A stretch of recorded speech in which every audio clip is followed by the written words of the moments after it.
കുടുംബത്തിന്റെ തായ്വേരുകളെല്ലാം തമിഴ്നാട്ടിലായിട്ടും ചിപ്സിന്റെ രുചിക്കൂട്ടുമായി കേരളത്തിന്റെ സംരംഭക മേഖലയിൽ സ്വന്തം ഇടം കണ്ടെത്തിയ ഇളവരശി.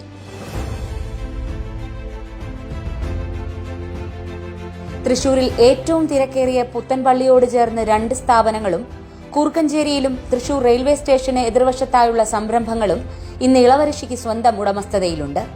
മധുരൈ ഉസിലമ്പട്ടി എന്ന് പറഞ്ഞ സ്ഥലമാണ് ഞങ്ങളുടെ. അപ്പോൾ അവിടെ നിന്ന് പെൺകുട്ടികൾക്ക് വലിയ വില കൽപ്പിക്കാത്ത നാടെന്നൊക്കെ പറയുന്ന പോലെയാണ്. അവിടെ പഠിക്കുക എന്ന് പറയണത് വലിയൊരു എന്താ പറയുക, ബാലികേറാമല എന്നൊക്കെ പറയുന്ന പോലെയാണ്. നമ്മളിവിടെ തൃശ്ശൂർ വന്നതുകൊണ്ടാണ് എനിക്കതൊക്കെ സാധിച്ചത്. ജീവിതത്തിൽ നേരിടേണ്ടി വന്ന പ്രതിസന്ധികളെ കരുത്താക്കി മാറ്റിയ വീട്ടമ്മ കൂടിയാണ് ഇളവരശി. വീട്ടുകാരൊന്നും ആദ്യം സമ്മതിച്ചിരുന്നില്ല.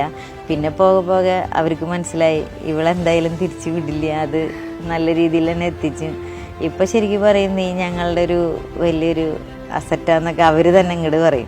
സംരംഭകർക്ക് ധൈര്യമായി കടന്നു വരാൻ പറ്റിയ ഏറ്റവും നല്ല സമയമാണ് ഇപ്പോൾ കേരളത്തിൽ. ഇളവരശി സംരംഭം ആരംഭിക്കുന്ന കാലത്ത് ലൈസൻസിനായി വളരെയധികം ബുദ്ധിമുട്ടേണ്ടി വന്നിരുന്നു. എന്നാൽ ഇപ്പോൾ അങ്ങനെയല്ല. ഏകജാലകം വഴി വ്യവസായ ഓഫീസിൽ നിന്നും വളരെ വേഗത്തിൽ സർട്ടിഫിക്കറ്റ് ലഭിക്കാനുള്ള സംവിധാനങ്ങളായി. ഇളവരശിയുടെ അനുഭവം: ഞങ്ങളൊക്കെ തുടങ്ങുന്ന സമയത്ത് ഒരുപാട് ടൈം ലാഗ് ചെയ്യും. ലൈസൻസിനും സർട്ടിഫിക്കറ്റൊക്കെ കിട്ടാനായിട്ട് വളരെയധികം ബുദ്ധിമുട്ടുള്ളത്.